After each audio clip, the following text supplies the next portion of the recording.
Buenas and Afide. Good afternoon. This roundtable hearing conducted by the Committee on Education, Public Safety, and the Arts is hereby called to order at 2:08 Chamorro Standard Time. Notice of the hearing was disseminated to all local media outlets on April 8, 2024, with the second notice provided on April 13th, 2024. Notice of the hearing was also made known on the Guam Legislature's website and on the Government of Guam Public Notices portal.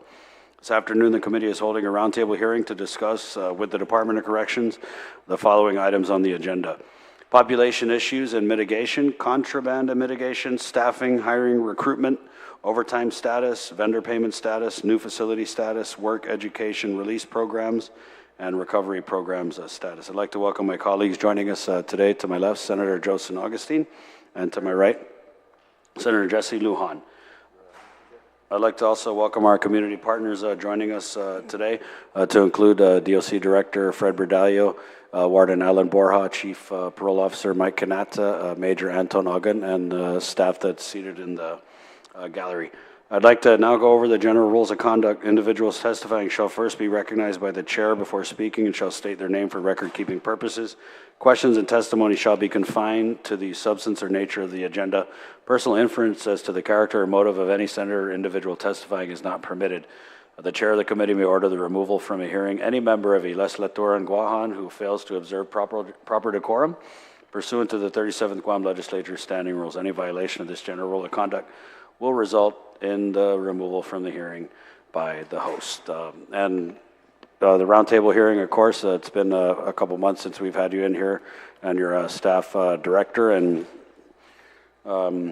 really just trying to keep our finger on the pulse of everything that's going on at DOC. And I know at the last hearing, you had reported that the population at the facility was 869, and so I'm seeing, just based on the documents that you've given to the committee, that we've actually seen an increase on that. And so I think for this roundtable, we'll just go down the agenda topic by topic, and then we'll give an opportunity for myself and my colleagues to ask questions. So good afternoon. Good afternoon, Senator Barnett, Senator San Augustine, and Senator Lujan. I'm Fred Berdalio Jr., Director, Department of Corrections, and of course my staff here from the Admin Finances, Major Anton Ogun, and then Warden Alan Borja and Chief Kanata for the operations side of our agency. I'll start out with the population issues and mitigation. This was as of April 13, 2024, 910 inmates on island and 12 off island. But I have an update for effective today. I just got this, and we actually, instead of 910 inmates on island, we have 911, so there's one more. But we still have those 12 inmates that are off island. There are actually 396 inmates and 506 detainees on this current report as of today. Post-18 renovations, I'm going to have the warden, Alan Borja, give a brief about the post-18 renovations and probably even provide some insight of the FEMA site inspections, because he had operations Major Lazama assisting on that and looking at some of the areas that are in need. So Warden Borja, if you can share that information. Good afternoon, Senator. Warden Alan Borja. So post-18 renovation, okay, is still an ongoing process. We're in collaboration with FEMA to hopefully get us some kind of funding to assist us in getting that up to speed. That is the only hiccup right now, is just the funding. We have the resources to renovate that facility, but at this moment, it's just the funding which we are currently waiting. If I may, the plan on mitigating the overcrowding is we can get that unit up and running. That's 70 spaces available. The intent is to move, after that is done, is to vacate Dome 4, right? There's about 68 prisoners there up to post 18. Then we have 200 plus down at Agutnia. The max down at Agutnia is about 140. So 210, that's telling you that it's overcrowded, correct? So the intent is to move at least 50 of them up to the Dome once we complete 18. Again, Post 18 is the focal point or the key to alleviate some of the overcrowding. As we speak, there will be 9 clients of ours moving from Hagåtña up to the main facility to alleviate some of that overcrowding. That's where we're at with Post 18. It's been an ongoing process, very lengthy one, quite the delay. But again, the director is really pushing, as well as myself at my end, to get any other resources outside from FEMA or the government, right, to make things happen. That's basically how we work. We just try to make things happen and fix things on our own, but it does require some funding. Thank you for that, Warden. And I'm trying to get our AV. I sent you guys the pictures. If you have an opportunity to pop them up just to show some of the renovations. But Warden, I want to put the call out because I know there are people watching, but when you said that there's other things you need, right? The funding, obviously, the director will provide us with that information. But I also understand that you're looking for air conditioners, and just give us the things that you're needing to help complete these renovations, sir. Yes, Senator. As far as air conditioning, right, again, we're in collaboration with FEMA. We're just waiting for all that, but we've managed to network with the Department of Public Health over in Manila, and we're able to salvage some of the air conditioning parts. We do have an officer on board that is very skillful in HVAC, and he's really putting a lot of our ACs that were deemed no longer in use back into full function. I mean, our operations where I normally occupy has been without AC since Malwar. So just as of Friday, because we again went to public health and took some of their compressors with permission, right? We beg and borrow not steal, but we did get those compressors, and again, this officer has really put it into place. So now our operations is functioning, and then we're going to hit the housing units as well that are lacking. But again, these are just small resources. We really need the help in getting some money into our facility and getting us actual new compressors and air system like the domes, for example, right? It's an ongoing issue. But that again is under FEMA, so kind of like being held hostage until such time FEMA comes around and accommodating us. But meanwhile, again, we're outsourcing and looking for other ways to fix our problem. Have you had assistance from the inmates in this project? Yes, sir. Okay. Yes, sir. Again, we have an officer that just recently came on board, and he's really a HVAC guy, and at the same time, he's educating some of our inmates on fixing and repairing the ACs. Warden, when you say you're getting the spare parts from Public Health, Miguel, are you talking about the former clinic that was? Yes, sir. The one over at Center, the one in Manila. Right. Okay. Also, Chief Canata has played a major role in that, also in networking and giving us that opportunity to get these compressors. Okay. Thank you, Warden. Director, I did want to ask. Reported in the media, and I think it was Delegate James Moylan had talked about deportation options being available for migrants from the FSM convicted of aggravated felonies such as murder, rape, sexual abuse of a minor. And this is as a result of the delegate receiving many inquiries on whether deportation is an option. The media reports went on to state on the record that his team has been working with Congressional Research Services and has been briefed that this option does exist, whether the migrant has entered the island legally under the Compact of Free Association or COFA agreements or illegally through other means. Now, according to subsection 1227 of 8 U.S.C., an alien who is convicted of an aggravated felony does qualify to be deported. The code defines the term alien as any person not a citizen or national of the United States. And the delegate further said there's another section of the INA that outlines what the term aggravated felony entails, and it includes a murder, rape, sexual abuse of a minor. So given that, I know that the Attorney General is working with the delegate's office, but have you already begun looking through the records of inmates, detainees, and seeing who applies, and do you have any numbers? I don't have any numbers with me again, and of course the Case Services Division, which includes the social workers, Therese Tuyama and Mark Perez, they work with the warden on the operations side, because that coordination, of course, when they're looking at classifications, security classifications, and those that might fit into that category, they'll sort of get that report and give a breakdown of who would most likely be falling in that area of what Congressman Jim Moylan is talking about, and also what the Attorney General has indicated in his interest to look at individuals that might be fitting in that category to be deported. Right, it does seem like a lengthy process, because again, I saw the Attorney General had said that the victims and their families would be involved in this. Warden, do you have any thoughts on this?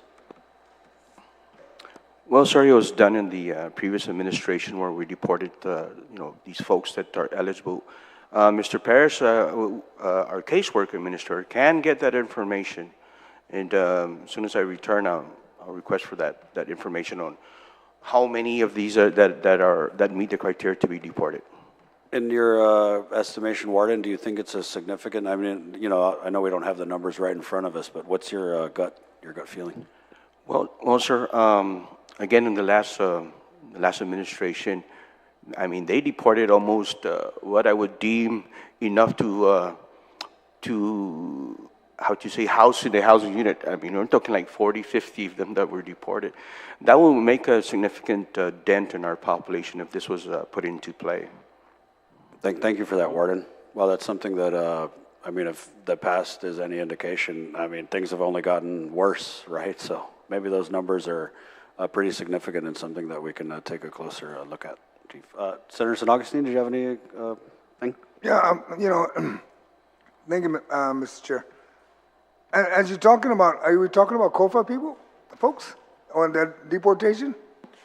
I believe, that's what we're talking about, individuals that may be subject to deportation, which involves, again, the Office of the Attorney General. Okay, the reason why I'm trying to lean on that is that, number one, part of the agreement with the United States government is that they come for education, for health, medical, or for jobs. If they don't meet that criteria, why do we need to be the one to request to deport them? Why don't you ask the federal government, take them out of our prisons? That's the question I would have to ask. Because it seems to be, it's always our problem when it's somebody else that allowed them to come in. Okay, and I'm not saying let's close our borders, but you said you can come in. Well, you gave them the basis, the requirements to meet, and if they don't meet it, then can you remove them out? Okay, and my next question is, you identified your population is, you have 910 inmates. How many of them is in Agatna? We have, you mentioned 200 some, it's only supposed to be 140, right? Yes, that's the max capacity. Okay, no, what I'm trying to lead to is that in Agatna, who's supposed to be there? Isn't that supposed to be federal detainees? Federal detainees, INS, and local detainees. What I'm trying to get at is, was that supposed to be for federal detainees? And the reason why I'm asking that, if it's supposed to be federal detainees, then that's the basis. The next question I'm going to ask is, when we deal in numbers, right, money, how much is the federal government giving you reimbursement for you guys housing them? Okay, and that's something that needs to be looked at, because if Agatna was specifically for federal detainees, then the issue would be your population is not overloaded in Agatna because it's all federal.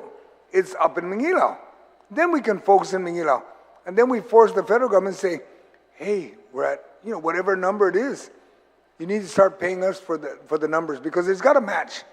There's no, the federal government is not in a habit of moving into somebody's house and not paying for rent. And we got to make sure we're properly charging them. Because if your folks need to do overtime, and whatever you need to repair, you need to make sure they pay the bill. I just need to know if, you probably don't know the numbers right now, but maybe your numbers person here can tell us later. Because I'm going to ask that question when we get to the budget, okay? I just want to make sure you guys are aware of that. Then the other areas I wanted, you identified that you're able to the word scrounge or salvage equipment. I'm curious, I remember in the past when I was at Revenue and Tax, I was involved with the LESO program. Is DOC part of the LESO program? Right now, the Parole Services Division applied for the LESO program, and we got rejected. They didn't consider us. Right now, we have Vera from the Office of the Governor, who's a liaison to military, Department of Defense, is looking into that individual I'm who just trying, I'm trying to denied our understand. rejection. I'm just trying to for the LESO understand, Night program. Directors, that Yeah. you're saying your probation folks are applying. It should be your department, period. And the reason why I say that, because when I was at Revenue and Tax was part of the LESO.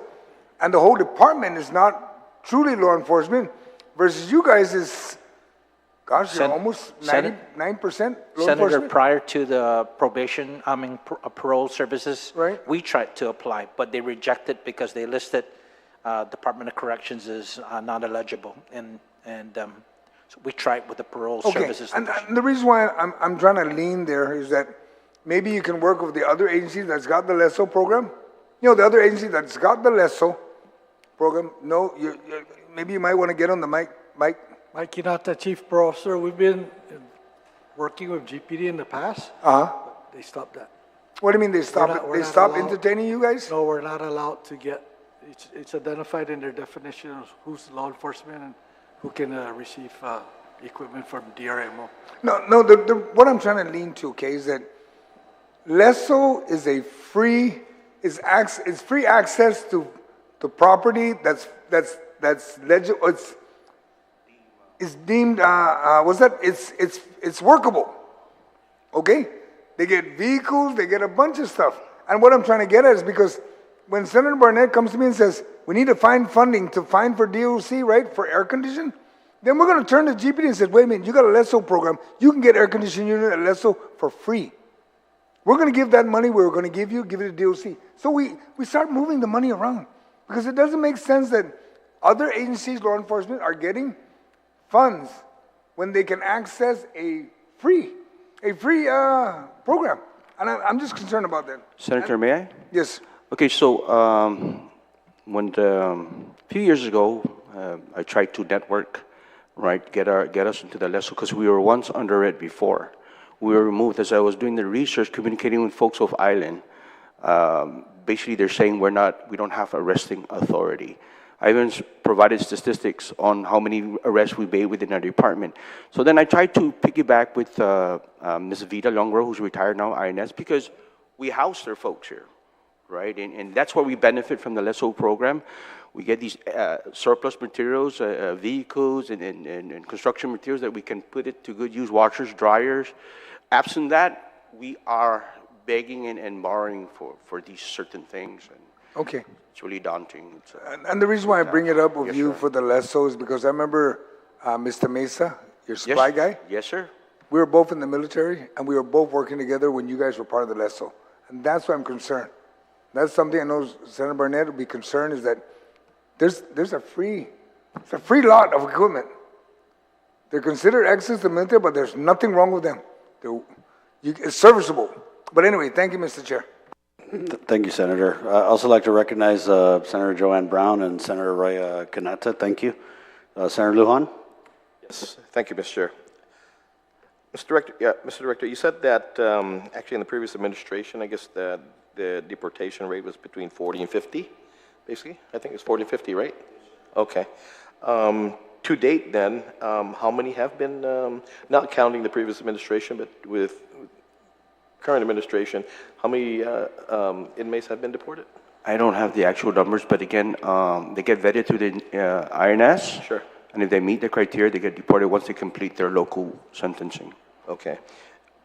And, of course, so when they meet the criteria, basically, are they almost completing their sentence then?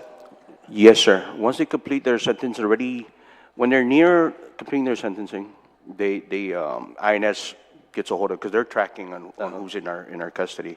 Okay. Then they vet them through their requirements, and if they meet the criteria, they will get deported.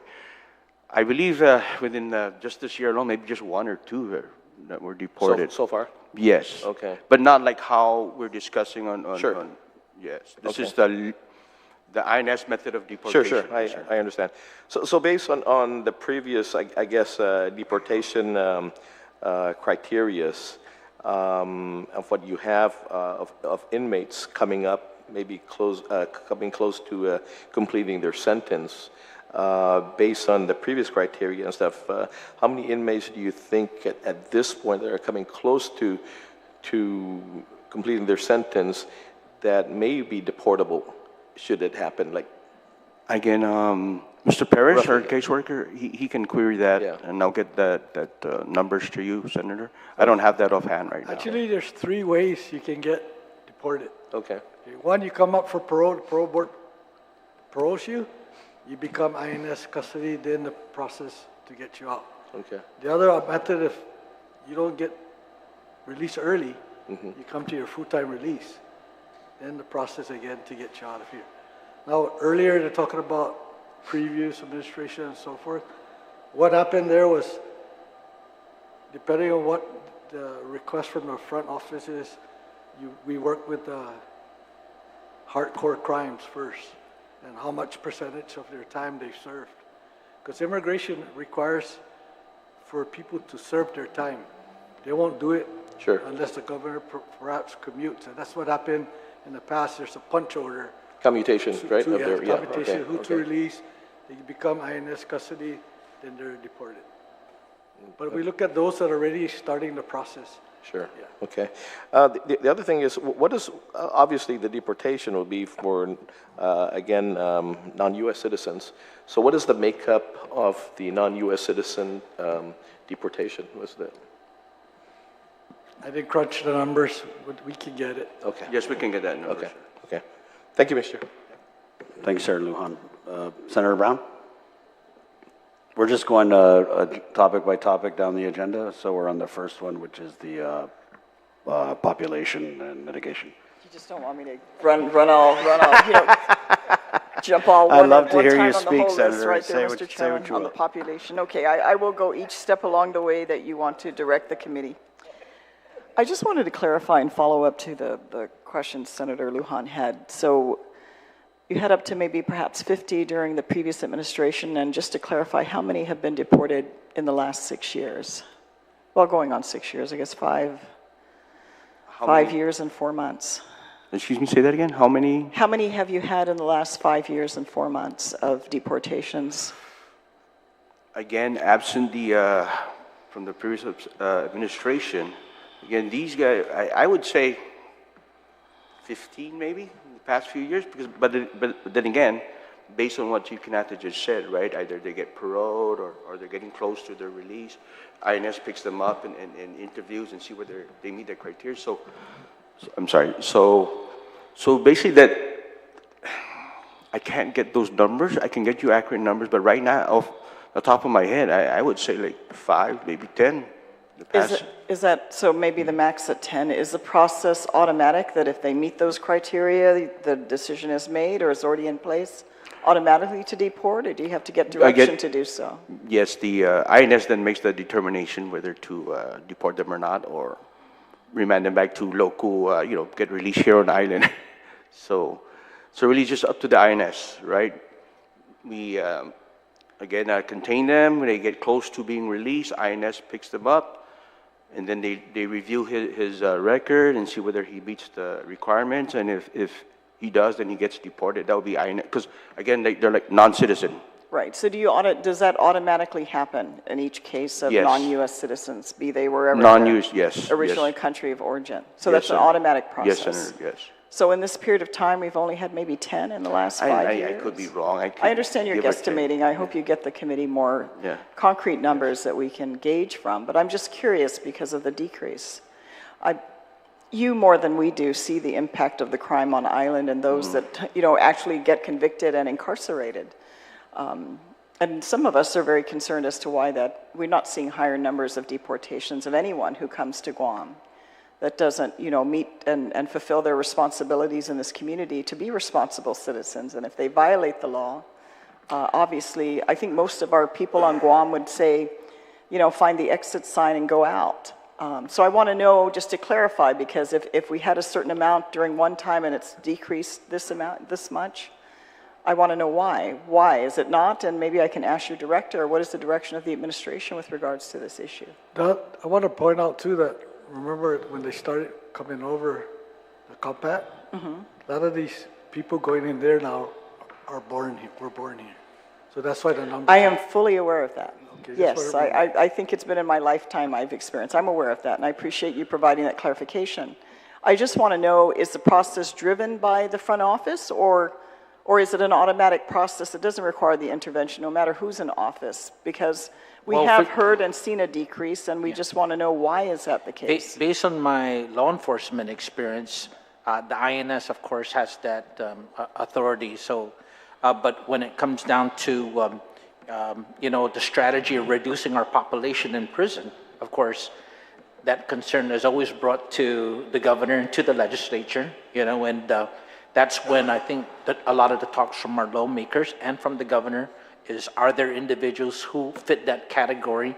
And that relationship would have to be with the government, both the governor, the legislature, and the federal government. So what in is the terms of direction from the coordinating that. administration now? Because, I mean, for the time these individuals are here and they're incarcerated, it's at the backs of the taxpayers of Guam, which means less money to take care of our existing, unfortunately, our list of criminals here that we need to address. So what is the policy direction from the front office with regards to these deportations? I believe that in behalf of how I've seen the governor speak when we were I just joined the administration in August, and when we talk about public safety issues and individuals who are dangerous to our community, who are not U.S. citizens, who are subject to deportation, I don't think the governor and even the lieutenant governor would object to the federal government coming in and having that individual deported out of Guam. So what is the reason or the rationale then for the decrease in numbers then? For the decrease in numbers for the importation? Well, I have to take a look and see again, what is the numbers, what's the numbers right now that are eligible for that deportation and stuff.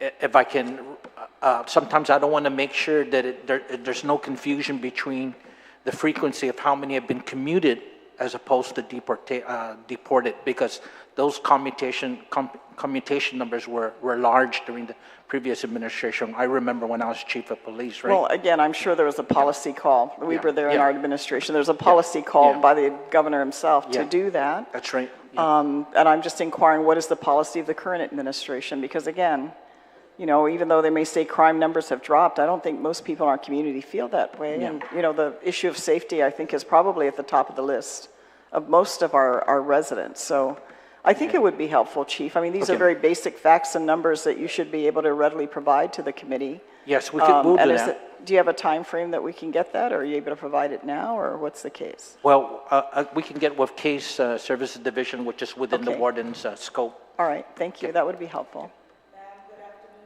Ma'am, Naoni mic. Hello, I'm Major Lizama from DOC. I'm the Operations Commander, Medical Liaison, and also in charge of a K-9 ACF and HDF sections. Your question was, why was there a decrease in deportation? Well, the first, since COVID-19, there was no deportation because everything was shut down. That's from 2020 to 2024 was when they started, but then we had Typhoon Mawar. And also, they don't want to see anyone that has not completed their sentence, their local sentence, unless there's something Who's like they, ma'am? the immigration officials.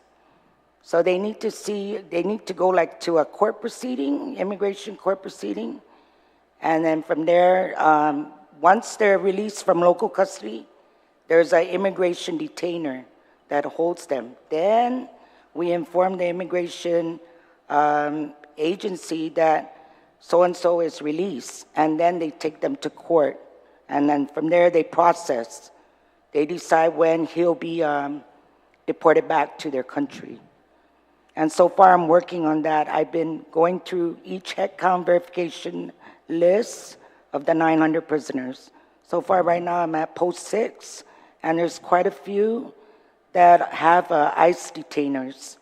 There's like more than 10, and they're in for heinous crimes. I mean, really in the felony charges, like aggravated assault, murder. They have a ICE detainer, but the thing is, because of their crime being murder, it's going to be life imprisonment if they find them guilty. So from there, it's up to our government whether they agree to deport them or not. Same as criminal sexual conduct. Okay, that if they do decide to deport them, it's up to the government, so especially the Attorney General, the attorneys, if they decide, then it's up to them. I appreciate that information, Major, and I guess it's just a question if I can ask the Chief. Do you know how many of these prisoners may have been commutated by the current administration so far?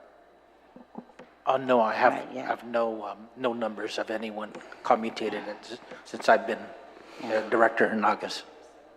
Yeah, yes, We'll get yes. it. I'll try and get Yeah, that. Director, Yeah. that would have gone under population and mitigation, so deportation would be one of the mitigations. It kind of sounds to me like what we're lacking here is under the former administration, the governor would commute these sentences and say, oh, you have 10 more years on your sentence left. You know what? We're going to cut your sentence and we're sending you back to whichever island. So it kind of sounds like we're not seeing that from Adelup, right? Okay. Sir, it's just not FSM. We're talking about the Philippines as well. Some of them are here and they have a bail of more than 10,000. And, their crime is not, it's not just a misdemeanor, it's a felony. That's why they're going to be here for a while until they complete their sentence. Or unless they get approved to get deported, then that's different. Such as commutation, if they're commuted, then they may have the possibility of getting sent back to their country. Right. So I think in order for us to get deeper into this conversation, Mr. Director, we need to just ascertain who's eligible for commutation or deportation. So if you could, again, provide that information to the committee. Okay. And then also, Mr. Chairman, I think we'd like to know what the policy is of the administration. I mean, our governor was very clear about what he wanted with regards to this issue, and we really have not heard a very clear message from the administration on how are they proposing to deal with it, because we saw the change. I mean, this administration was in office 1 year before COVID, and I'm curious how many, if any, were commuted during that period of time, because I think most of our people out there, and I'm sure Mr. Chair or senators here would get a gauge of our population. If we can have them taken off island, I think that's preferable. I don't think we want to continue to have this on the backs of the taxpayers of Guam when we already see limited resources at DOC. I think that's my clear message. Hopefully you can give us one back as well. Thank you. Yes, Thank you, Senator. Mr. Chairman. Thank you, Major, also for your input. Thank you. Thank you, Senator Brown. Yeah, and I mean, I think that you're asking what's the policy of the administration. I think it doesn't sound like there is one, frankly, right? So let's just get those eligibles, and if we have to push the agenda with the administration, we will, especially since the topic of, reimbursements based on the COFA is a dead conversation, right? I think that we need to shed as much of this obligation we're not being compensated for. So thank you, Director. Senator Kanata? Thank you, Mr. Chair. I just wanted to clarify, do we have any situations or is there any scenario where an individual who was deported ever returned back? I have known. Yes, sir, there's a lot of them, and especially they have a lot of AKAs. There's like 20, sometimes a guy could have 20 names. And it's really frustrating for us because we have to look for them in the system, our database. Even the court documents has like 20, for one individual seen has that. 20 AKAs as well. And that's, they get picked up by the cops, and the cops say, oh, what's your name? And they'll say, oh, Speedy Henry. And then they get arrested 2 weeks, and then it's, oh, Henry Speedy or whatever, right? So, yeah, that's Yes, something they I know heard how from to play customers. the system. They know. But I like to add in, Senator Kanata, that in this day and age, with the technology that they have and in screening them before they even arrive on Guam, before they depart from the place where they were deported to, there should be the capability of them being on a list. I mean, we have what we call the National Crime Information Database, right? And that's for even individuals who own firearms identification cards. Those that are on that list are individuals in the terrorist watch group, You know, if I known that from my experience in law enforcement, right? And those are also on that list will be individuals who have been flagged as potentially dangerous too and on the terrorist watch list. So this day and age, there's always that capability that if a person is deported to that place and that name is entered into that database, there's no way they can come back to Guam. And even if they try to falsify documents, that is really supposed to be scrutinized at that port of entry where they're departing from. How soon will biometrics come into play? Biometrics identification come into play? How soon do you think biometrics? In terms of with our department, but I know U.S. Customs Immigration, yeah, U.S. Customs Immigration, I believe, has the capability in biometrics, right?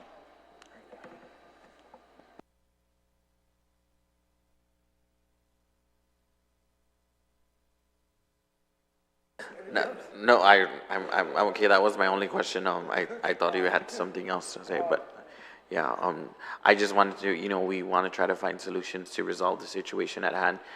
Certainly when we travel abroad, we're being tracked. So I'm wondering what the issue is, where's the miscommunication, or where is there a gap between immigration? Because if they're going, we send them out.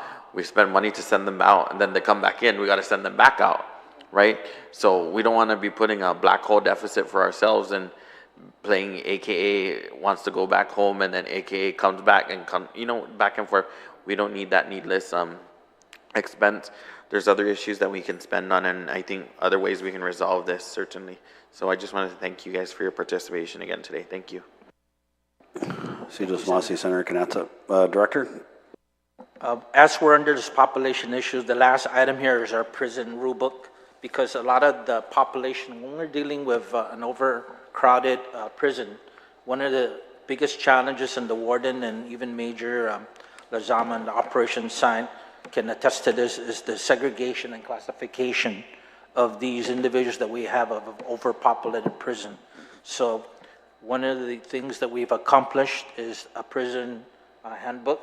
And I'd like to thank on the operations side, security side, and case service work that their committee came up and came with this, because it's necessary that each and every individual that enters into the department, into the Agana lockup or the Agana detention facility, where they're going to be there for one day overnight, are familiar with the rules and regulations and the programs that they're eligible to. And should they commit any infraction, not only are they going to be disciplined and administratively, but we are contacting the Guam Police Department, of course, and notifying the Attorney General when these individuals commit a crime like promoting prison contraband or having some sort of, or do any kind of crime against another fellow inmate, whether it's an assault or any crime of violence. But the segregation is the biggest challenge. And ensuring that detainees and sentenced prisoners are not mixed up. The contraband and mitigation area here, a lot of our officers went through Narcan training, because of the threat of fentanyl. As Major Lazama indicated, she has K9, and we have Alpha that's operationable. Saba, the other, is still in training with the handler. And we've actually had some Alpha do some searches on vehicles, and our level of security is high there. With the increase of security force from 150 to 180, including assistance with the Reserve Force, Parole Services Division, inclusive of intelligence capability. Contraband has been intercepted, and investigations, of course, are also conducted not only by us, but with our partners, the Guam Police Department, Federal Law Enforcement. And I've given a breakdown, and you can see in the timeline here of contraband, where they've been, seized at. And you can see, majority of the time, it keeps saying the domes, those domes up there.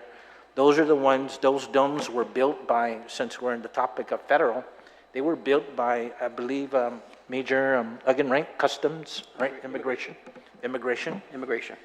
And those domes, of course, they're not permanent. You know, it's lucky that Typhoon Mawar didn't blow them away. We've even had, I think, an incident on one of the contrabands where they found a hole right in the tent at the dome, and we had to sneak the drugs in and stuff. My thanks, of course, to the security operations here, the warden, Major Lazama and Perot, because they're the ones who are really clamping down, and they're doing security checks. They're checking the employees coming in and out. And I believe from the admin side, we are going to plan, right, Major, to get drug testing for our employees too. You know, so we make sure that that is, you know, because when we seize large amounts of crystal meth, you know, a large amount of drugs, there's the talk of possibly, you know, what's happening with our employees inside, you know, the department. Our staffing, hiring, recruitment, okay. Thank you, Chief. So we'll, contraband and mitigation. I wanted to ask just outright, because it looks like you're intercepting meth, I mean, pretty much every month, right? And there was the significant seizure last month of over 100 grams in post-16. So how have these instances forced you, or have they forced you to look at your procedures for people who are incoming, to include your own employees into the facility? Well, I can have the warden and Major Lazama share about some of the stuff they've been doing to, especially when there's been a high level of security with some of these contraband seized there recently. Good afternoon again, Warden Bora. It's unfortunate what was discovered. I think this is the most I've ever seen in my career, right? And so we've done some extra measures. Just last week we did vehicle inspections with the K9 and the special ops. We've increased our baggage checks. We're working on authorized items that may be, it can be only brought in by staff, authorized items. We also have an intelligence management unit, which the director, created, right? So these folks are also focused on listening to pay-tail conversations, which is very instrumental in cracking down on some of our illegal activities. As far as like the domes, if you noticed, right, the domes is a very vulnerable area. We have an easement behind our prison that we can't honestly control, right? We can just take note of the license plate, and because we do have residents in that area. But then there are people that would camouflage that and use that as a means to drive in, and again, if we're understaffed, very easy to throw the contraband over the fence. And again, the officers are really doing their due diligence in intercepting it, you know. So, and then we also rely on the confidential informants and keeping us informed as to how these things are getting in. So, like the big findings, we're still investigating that, so I can't really disclose too much on that. But our special ops guys, again, I give them props. They found a significant amount of contraband throughout the facility. They also do their regular random cell inspections, and they're the ones that found that big contraband up at post 16, again, with the K9 as well. So we're doing our best. Thank God we do have a K9, and I hope we can build more on our K9, because we can only check our officers or civilian staff to an extent, right? Pat searches, and they could easily hide it, right? So K9 is a real plus, added security. If you go to our facility right now, you're going to see barriers. Before you could just drive in, now it's a obstacle course. So we're trying to just present a high posture of security. I just want to add in on the technology side, because, and I hear it from Major Lazama, get those cameras fixed around those areas there. You know, Typhoon did do some damage in the areas, and that's a priority for us to get those surveillance cameras, and we want full coverage in that area. What's the holdup with those repairs to the cameras? Major Uggan can probably elaborate, because not only do we have orders for, work orders to fix and mitigate some of the surveillance cameras, but I think Major Elgin's going to go through some training, and some of it is drone, the drone technology. So, Major Elgin, if you can elaborate on some of the technology we're going to use. So we have several housing units with cameras. When we did the renovation of the locking project a few years ago, both 6, 7, and 17 have cameras. These are standalone cameras. Only the unit officers can see them because there's no internet in the housing unit. We applied for a grant for perimeter securities, and we got a grant over $100,000 to put camera on our perimeter. We do have some cameras behind the dome that's linked over to 24. We don't have a master plan on the cameras. It's kind of like we only got this much funding, so we did what we could with whatever funding were given to us. Piecemeal. I call it the Frankenstein approach because it's not all on one system. My goal is to put it on one system, but the funding it's very expensive. On perimeter, for example, we don't have internet access, so if we put these cameras, it's very limited on what we'll be able to see or who will be able to see it. Ideally, if we can have the internet up to the housing units and the infrastructure in place in the other housing units, we can put a central monitoring area and have all these cameras feed into one area where we can have our officers constantly monitoring it. That would be the ideal situation. I did get working with OTEC on quotes, so we have a number. Working with the governor's office. Hopefully the BEAD program, the broadband federal program about internet, they're going to help us out with that.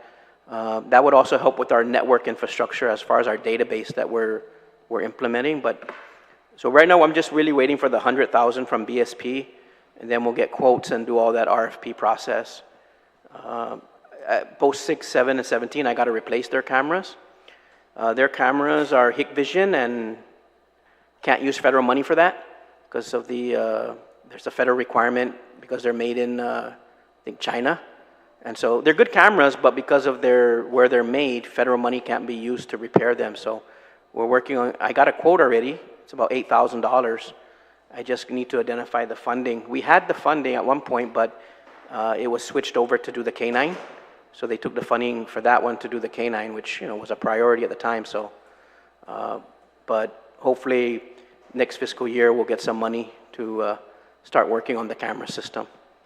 Because even though we're building a new prison, sir, we still have one to run, and we need all these cameras in the housing. This will help us with these incidents of contraband and help deter some of these things. Yeah.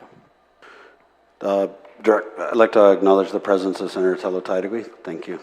Director, so as I'm sure you know, there's been many instances of the corrections officers at the Department of Corrections being involved in the smuggling in of contraband.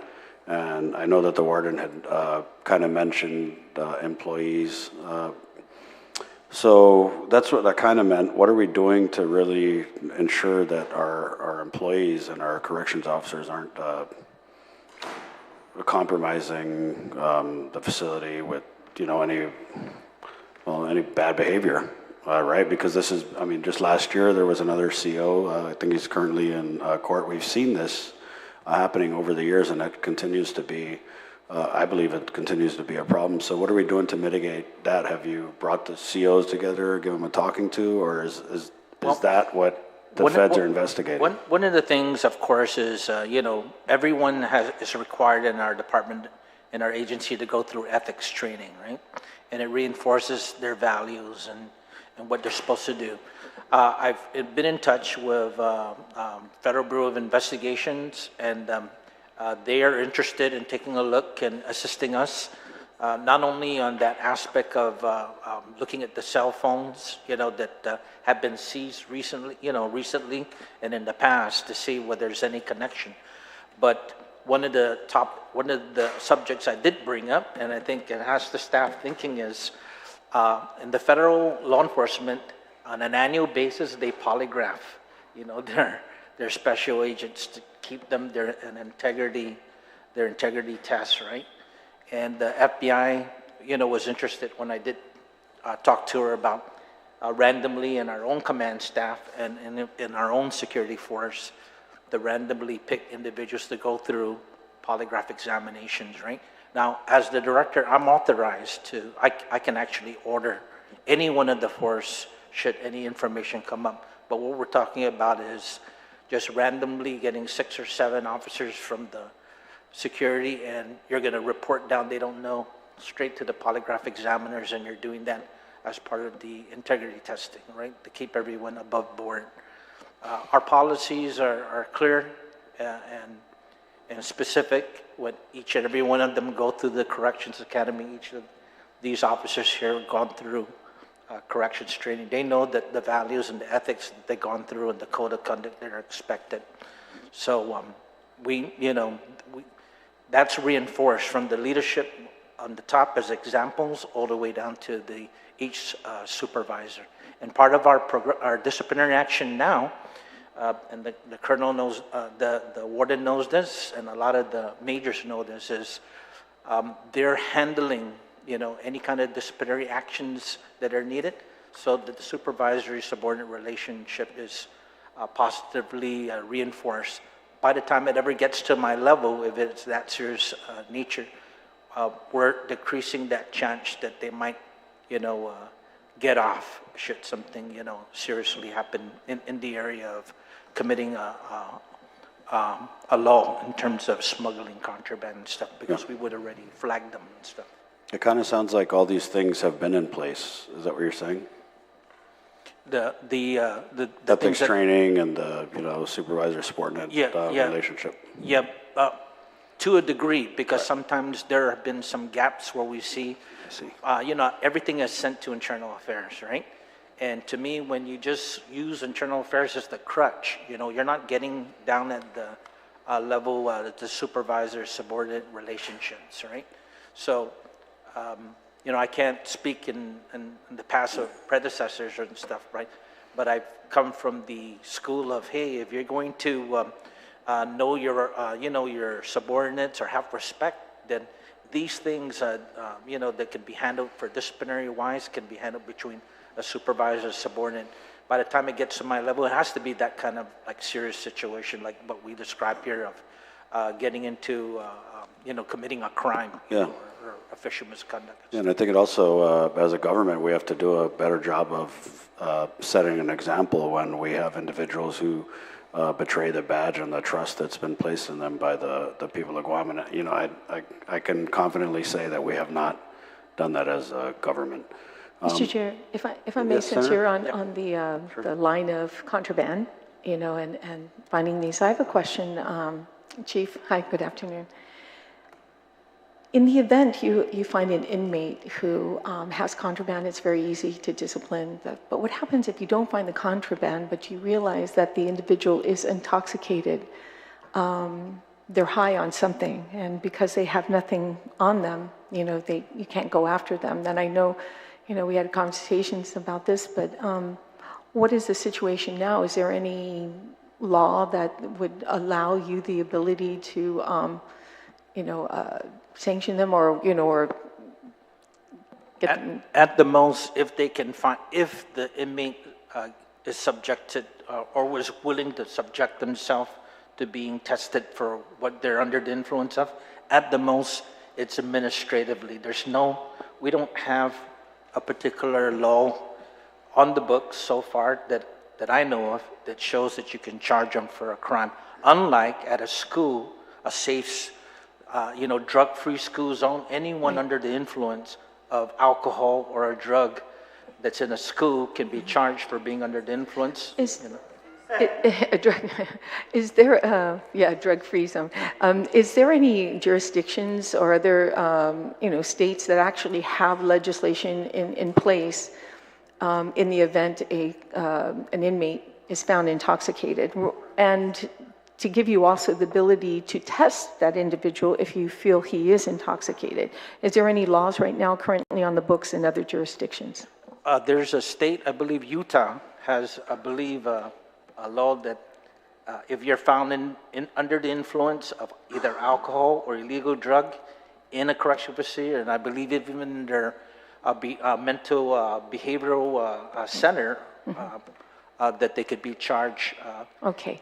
Well, I think, Mr. Chair, that's something that I'm looking into in creating some legislation that will actually give that ability to Department of Corrections, because we're finding, these contrabands are getting in, and it's dumbfounded how this one inmate is high, but there's nothing around him and nothing to charge him with, and that puts our correction officers in jeopardy too, especially if they're high. I mean, it makes it even more of an unsafe situation for our correction officers. So I'll be introducing legislation, Mr. Chair, regarding this issue. Thank you, Senator, for the heads up.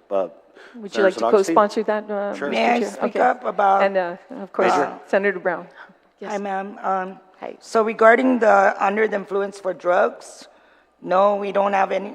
We only have our prisoner handbook that says they could be charged administratively, but as far as us proving that he's under the influence of drugs, yeah, there's nothing. But as far as alcohol, yes, definitely.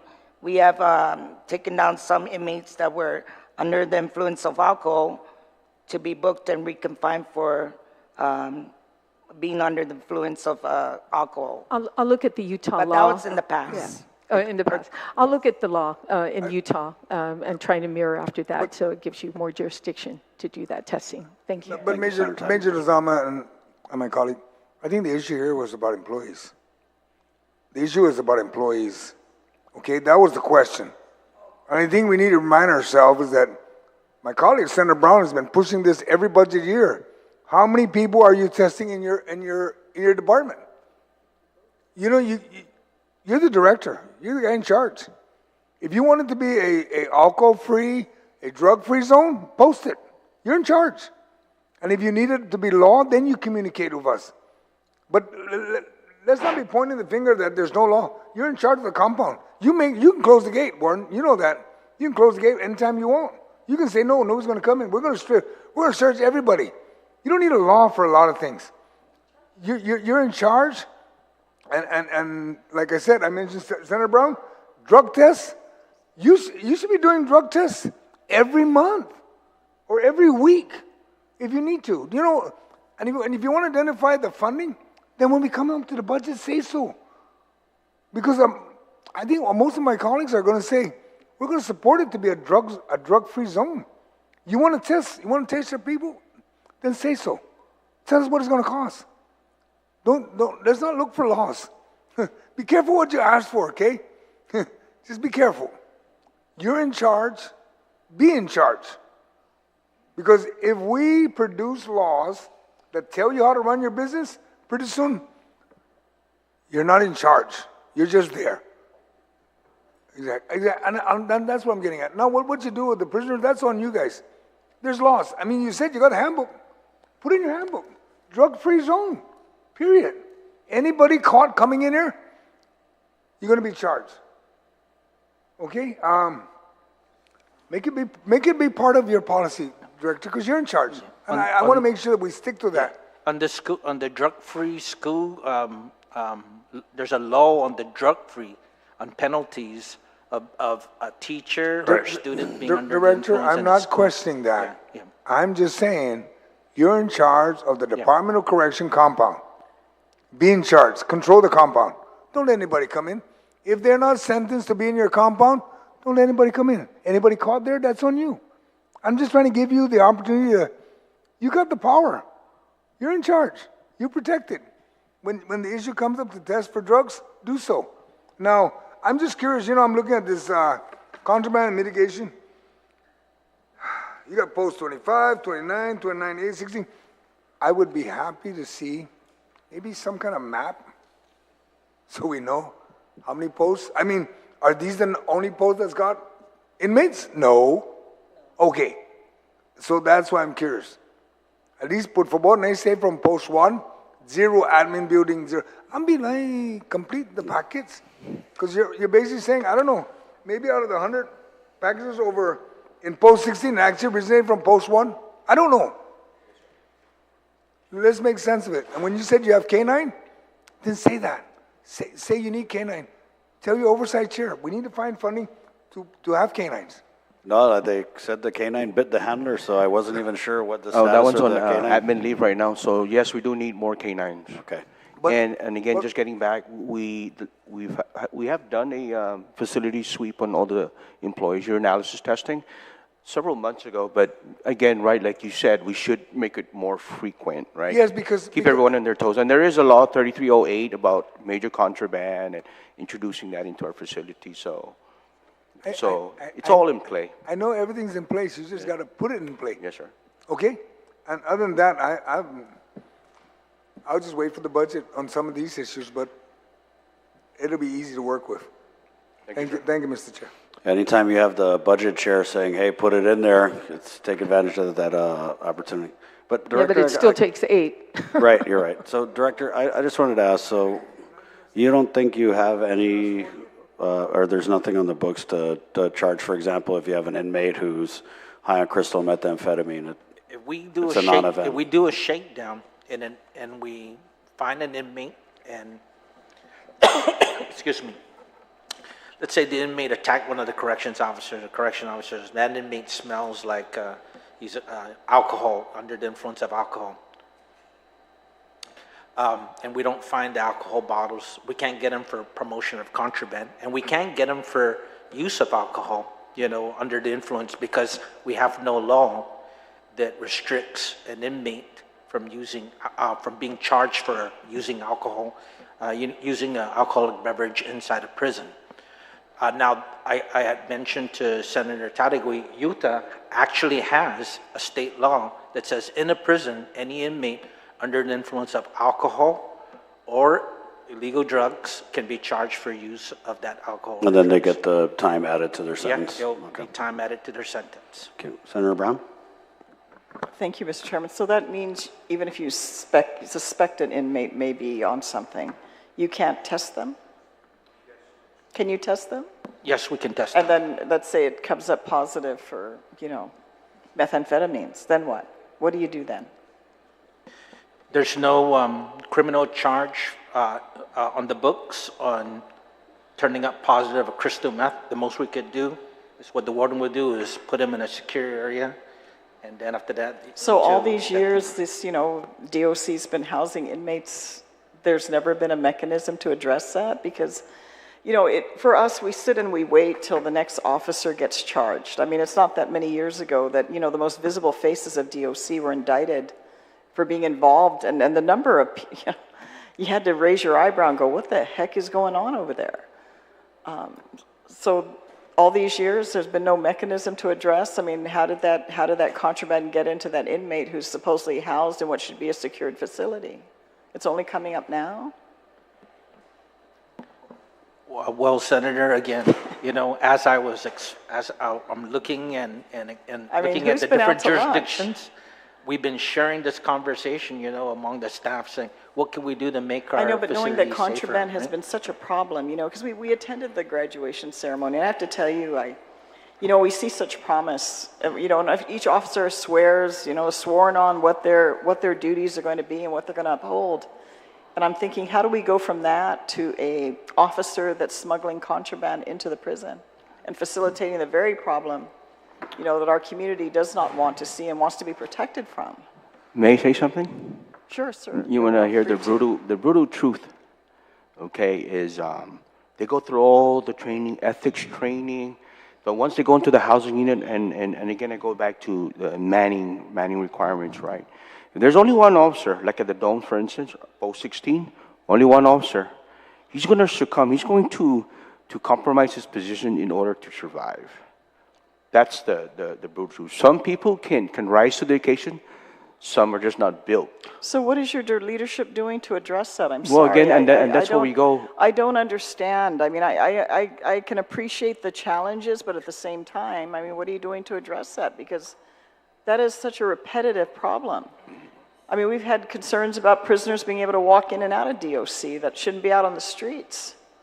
I think, again, as I looked at the training, the basic corrections academy training that's going on in the courses, and I myself was in charge of training and staff at the Guam Police Department.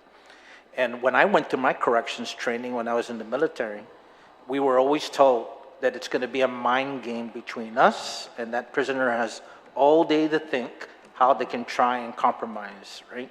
How they can try and see whether they get an inch from you, a foot from you, or a yard from you. And we tell, and actually one of the films that this last 32 that graduated, you know, a film that I instructed the academy instructors to show them was a film of a corrections officer here on Guam who was in trouble, who got into trouble, who got terminated, and was interviewed on the media and was disclosing how fearful he was going down range, feeling all alone and finding an inmate down on the floor, beaten up and almost, I think, lifeless, right? And the fear in that corrections officer's eyes, right? And I wanted the whole academy, you know, corrections officers to watch that, the recruits to watch that, because I wanted them to know that you're getting into a profession where you're going to be challenged, right?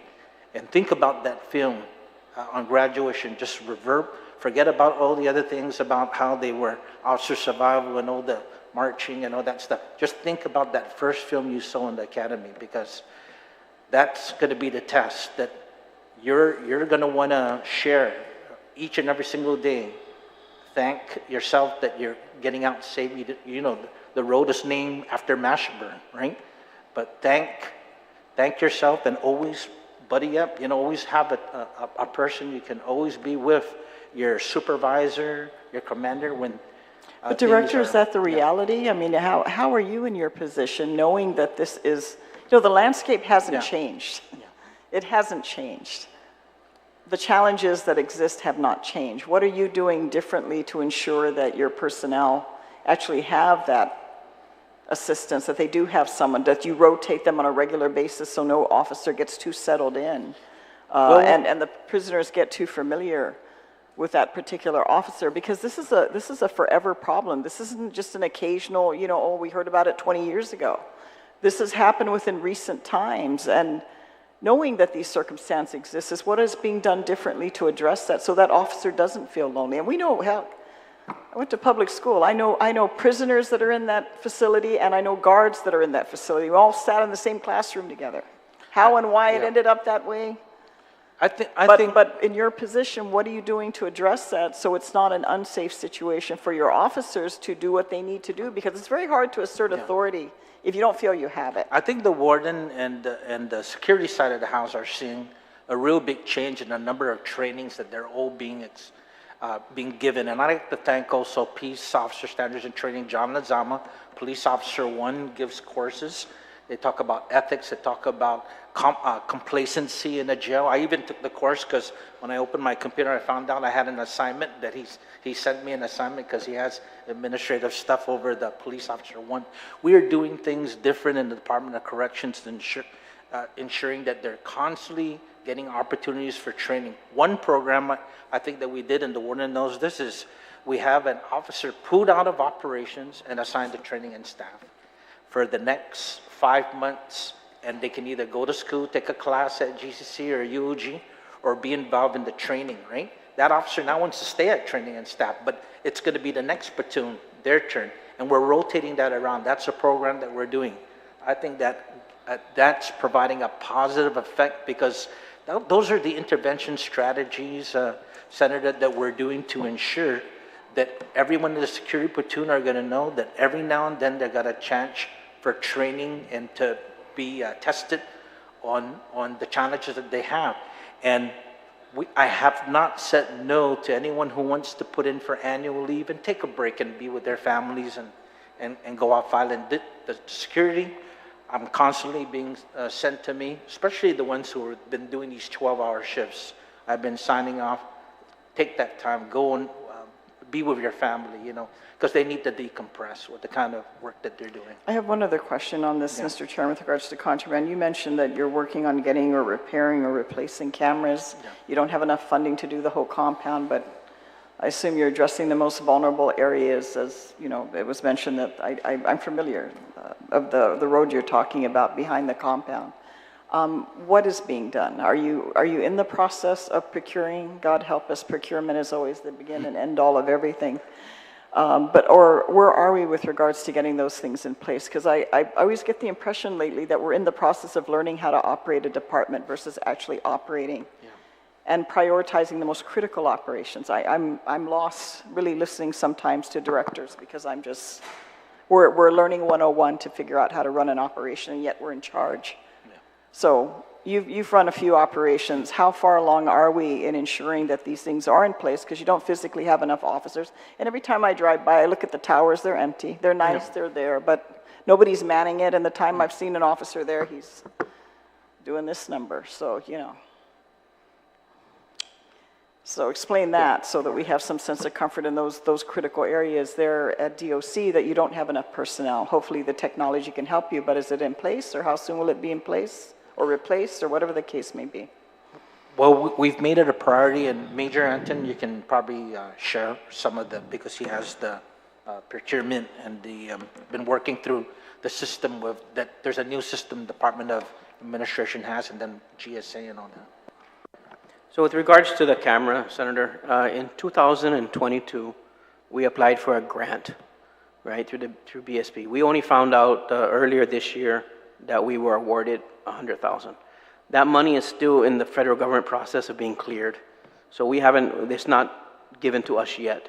Once it comes to us, and then we'll start the assessments, bringing in the vendors to get the price quotes and doing all the other stuff that we need to do to make sure we comply with the procurement law. Are you telling me, though, that you have no funding right now except for a grant to address what should be a basic requirement for security? So the cameras... You don't have any funding in your budget to address it?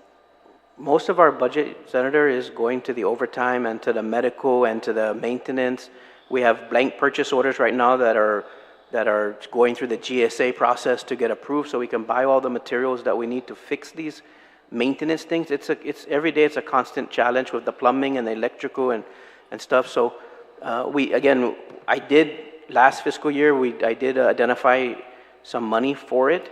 But unfortunately, priorities changed when the new deputy came in and he wanted the canine, so the money was taken out to do that. But I mean, I got quotes ready to go. We just got to work on identifying the funding. But I think we would agree that security is right on the top of the list, wouldn't it? Well, that's why we pay all the Senator, manpower and overtime hours. Wouldn't that be like almost number one? Senator, there are numerous number one. I mean, supplies, personal hygiene supplies were short. I totally understand that, but why do we incarcerate people up there? We have some cameras working, Senator, but they all do not work. Not all of them. And do you have a maintenance plan on them? Do you have a company that comes in and maintains them? When we got the cameras, there was a maintenance plan, but remember, the cameras were installed in 2015, 2016, so they're already expanded their lifetimes. We did at one point had to change the hard drive on the computers. That was several thousands of dollars. But again, these cameras were from 2015, 2017, when Tony Lamarena and the consent decree. That's when we got the cameras. So obviously the average lifespan for those things. And unfortunately, we did have maintenance, but again, that only is, 2 years of the contract itself, but we and would all have that to plan. expired. I bring this up, Mr. Chair, because we'd have to plan ahead to know when we need to upgrade. And our budget chairman is here because we are finding critical pockets in this government that are not being funded at a time when we have so much excess, love that word, excess revenue, and yet critical areas. And I understand, Major Anton, you have carried the load for a long time. I appreciate you relaying this, but it's telling some of us out there that what we would look at as a critical need, not a want or it'd be great if we had it. I mean, I look at that as absolute critical need, considering you don't have all the manpower you'd like to have. You don't have a facility that's designed in a way that can help more directly assist in your security until a new facility is built. So getting these things out there, to me, to offset the limitations would be a priority. Have you reflected that? Did you reflect that in your budget that you submitted earlier this year? Do you know? Does anyone here know? I believe in our budget we have, especially in the, I believe the supplies and materials about 175,000 on our requests, and for equipment about 32,450. And then, of course, there's a miscellaneous 132,000. Major, is that the cost of the camera is included in the So budget proposal? we did include some monies for the cameras, I believe around 20,000 to replace. But, you know, if you're talking the entire facility, that's really not going to be enough, right? So we fix post 17, for example, to fix theirs, their whole hard drive is down, everything. The price quote is $8,000 just to fix that. Post 6 also is going down, and post 7 also has some, and that costs about another 6 to 7. But I mean, 20,000 we did put it, but it's not. We know it's not going to be enough. But Okay. you know, like other Help things. us out, Fan, and put we have what to the work. right amount is, and if it's enough, that way we can. And since our budget chairman's here, and I'm sure Right. you'll reiterate that during the budget hearing, again, I mean, we all would need a lot of things in our operation, but I think we all agree here on this side of the table, your security requirements are right at the top of the list. Bipartisan. We did an assessment for the internet, for the infrastructure on the internal side. I believe it was 1.8 million to do the internet to all the housing units. That's working with Mr. Lujan. Because if we get the internet to all the housing units, 6, 7, 17, the domes, all that, these cameras, because they're all IP based, once we get these cameras up there, the cameras are not really that expensive. It's the infrastructure getting it up there, right? Just like when we did the renovations, the cameras alone for each unit was over $100,000. But it wasn't the cameras itself. The cameras were like 30,000. What it was running the conduits and the piping and all that. That's the expensive of a building like us. But we do have an assessment. It is with Mr. Lujan. The front office has it. I did do a memo down of what it would cost to put internet. Once we get that, then the camera system I can connect 6, 7, 17, and the ones behind the domes, and the ones in our yard and everything that we do have. We probably have about 60 cameras right now in the main facility. But I would up that to about 150 cameras. But the internet would go a long way. Otherwise, they're just basically standalones. May I ask, who monitors? Who's going to be able to monitor all those cameras? So the cameras right now are, Central Control has a computer, but obviously I know Central, they're kind of busy to monitor it. The ones we have IP, we could actually access it from our desktop. So even I could monitor it, IA can monitor it. Ideally, we would have a centralized room where I can funnel all these cameras in and have an officer assigned to monitor these things 24 hours a day. Right, you're going to need somebody, a Yeah, group of people to watch it. And we have quite a few 24/7. officers there, like medical profile, things like that, that can't work. They can sit there and reach that. So I don't think that will be a problem. It's just getting the infrastructure first, and then we can go from there. Well, as I mentioned, I appreciate the information. I think it's important that we dialogue on this and address what we can. I think we agree on this side. You know, getting up, even though we are working towards a new DOC facility, I mean, getting these critical infrastructure put in place so that you can actually safely operate the prison, I think is a priority. So thank you for your input, and certainly thank you, Mr. Thank you, Senator Brown. I just, closing on the contraband and the mitigation, do you have the, just based on past incidents, right, and going through media reports, I believe how some corrections officers have been able to smuggle in contraband was because they were actually texting the inmates. They were texting the inmates, notifying them that they were going to bring in the contraband, texting the inmates, notifying them that, oh, there's going to be a shakedown on this day or that day. So I think if we're really trying to raise the standard, then that's something that we've seen done in the past. Do you have the authority or the ability to check those kind of communications with your officers? I believe, I got to check with legal, our AG, because when it comes down to what's expected to be private, an employee has a personal cell phone, and then that is expected to be private, right? Now, if there's an allegation made that's, the name popped up as being involved in communications with inmates and regarding this kind of thing, they can be subjected to a polygraph examination, right? And also internal affairs investigation, but I'd be very, again, I would rely on the legal guidance, especially for criminally, if we're going to get the Guam Police Department in. And I can easily come up with a regulation policy and says, starting from now on, no employee will bring in a cell phone into the facility, right? But then that again, would have Or we have to something like, rethink that kind of. hey, you're going to be a corrections officer, sign this, and we can look on your phone, or. Yeah. Or, can you just generally, sorry, Senator Augustine, I know, because I know you said the feds have adopted this investigation relative to the finding of the 100 grams of crystal methamphetamine. Are we to take that to mean that DOC is not conducting any investigation relative to this incident?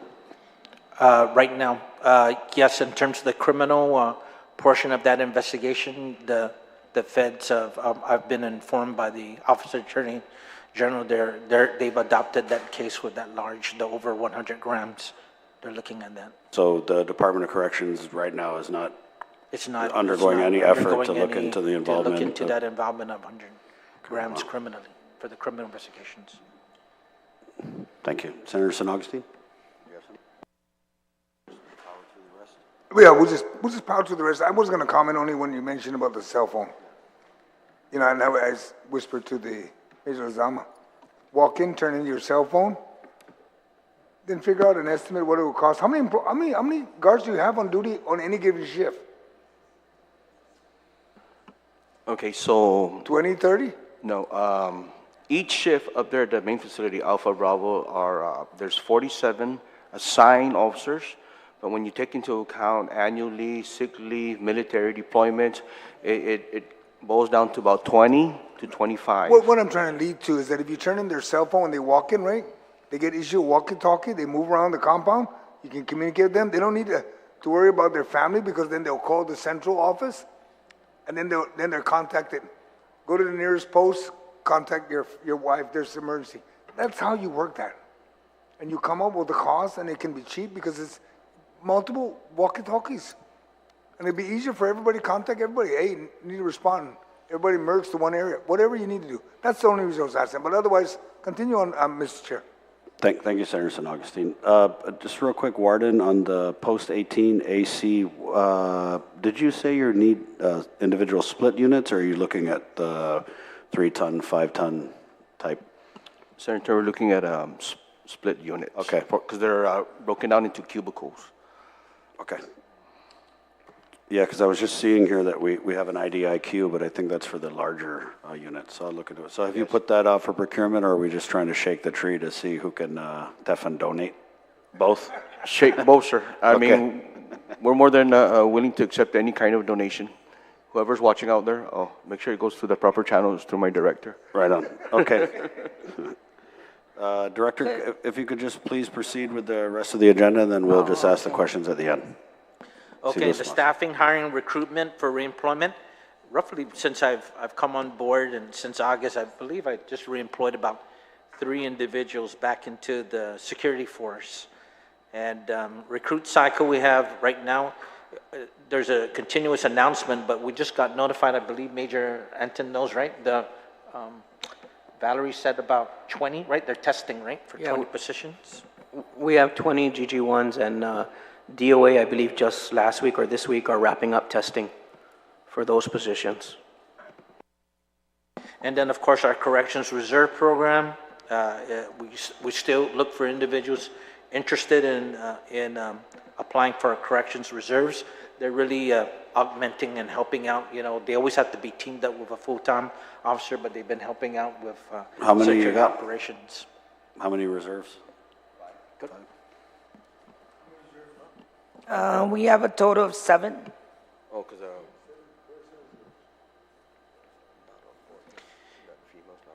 And then we planned, Chief Mike cannot this year, but we planned for a parole reserve program. And this will help strengthen the parole services division. In the states and jurisdictions, they have probation reserves, right?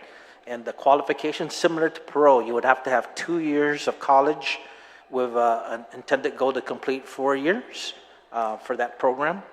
And then you would be going to training to be a parole reserve officer.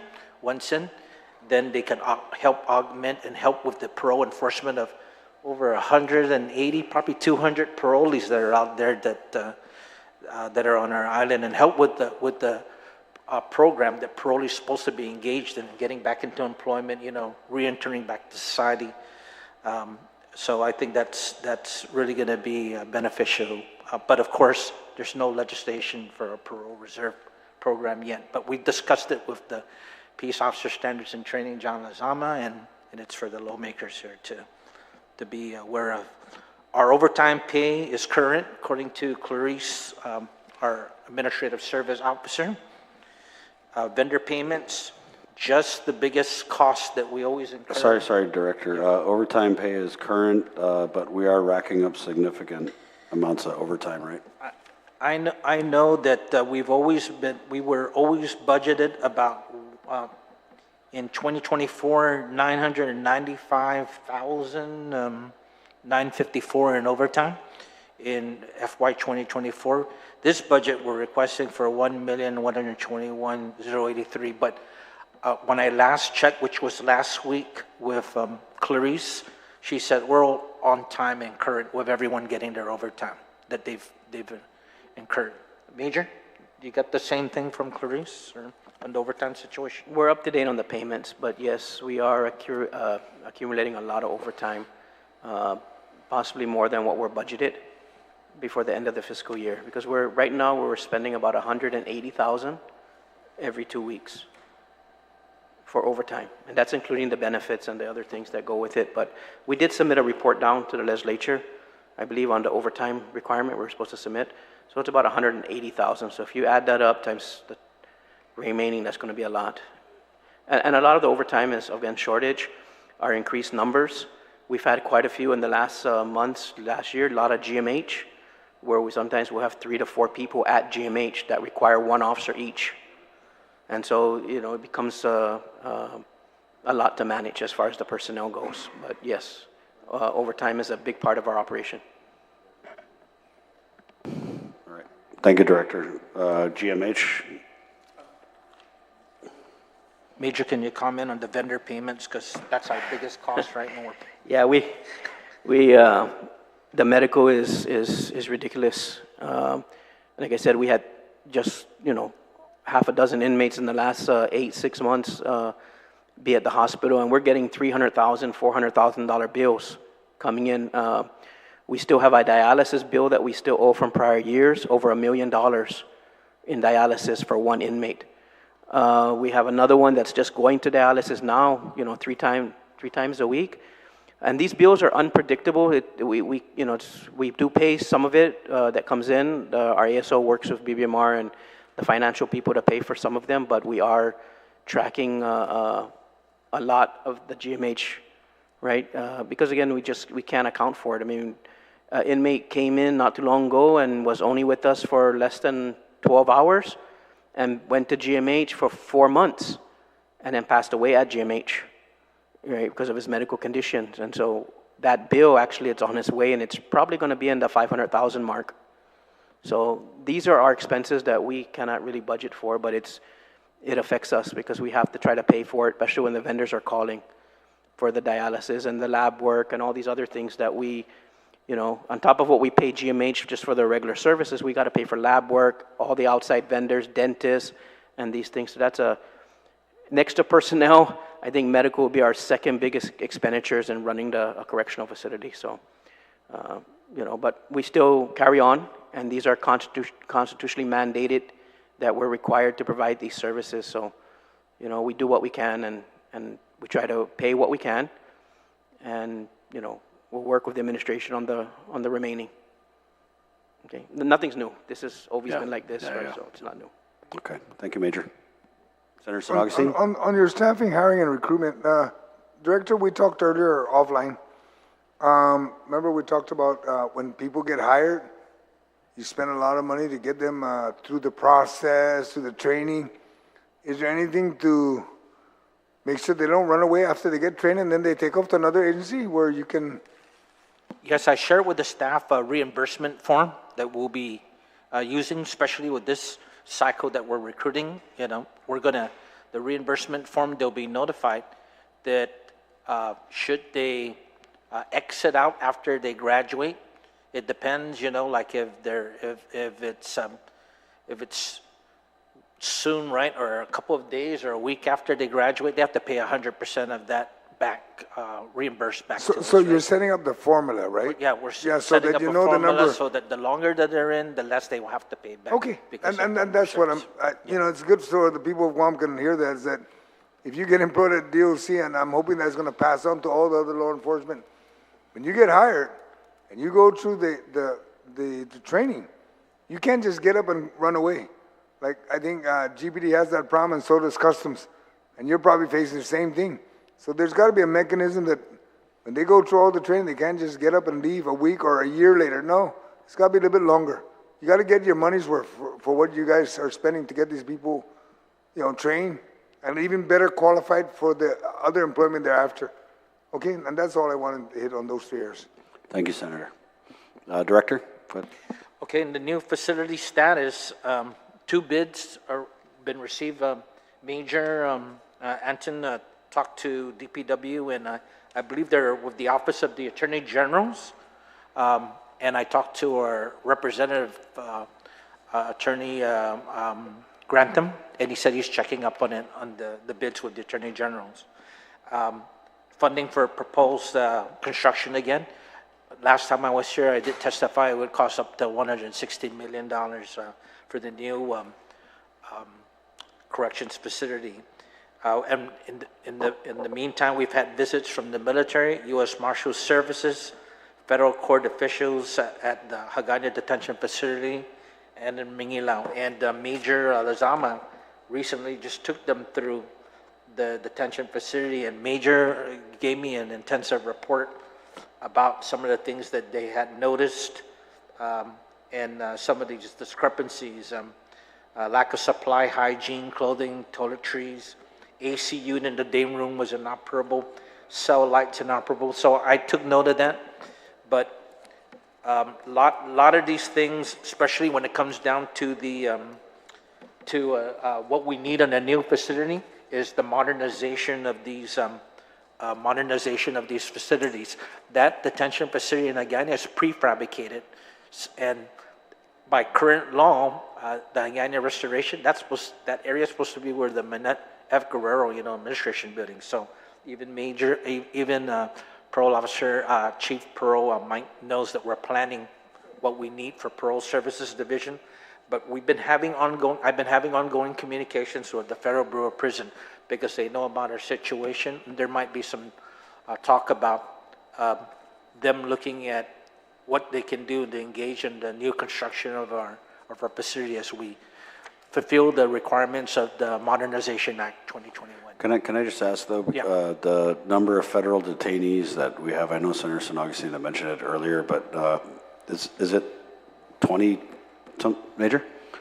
We have around, I believe, 26 Okay. to 27 federal Okay. detainees. Right. So, given that low, to me that seems like a low number. How much investment could we expect from the Federal Bureau of Prisons when we're only holding just a handful of their detainees? Well, one of the things that I'm highlighting because some of the discussions on the individuals that have been talking to us, the military that came here, the U.S. Marshals Services that came over here when I met them when they were taking their tours, is what would the military build up? Would there be any possibility that another situation can happen? Similar to what Major Anton told me when there were Chinese nationals that had to be brought up and they had a tent city in Manila. So could that number increase both from the effects of a rising population of military and their population that comes here, and the threat and the situation between CNMI and Guam with these Chinese nationals coming through, right? These individuals that are coming through. So that might be a possibility of what we need to, that the Federal Bureau of Prison might take a look at, especially with their partners, the U.S. Marshals Services and federal court officials. Okay. Senator San Augustine? Yes, thank you, Mr. Chair.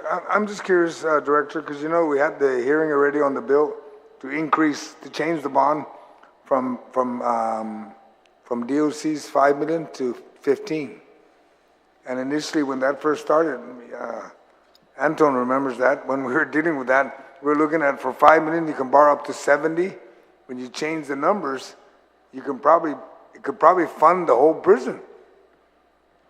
Hopefully, the bond market still has the appetite for that, but I'm just concerned that, if that was to materialize, because it's going to be heard on the floor quite soon from now.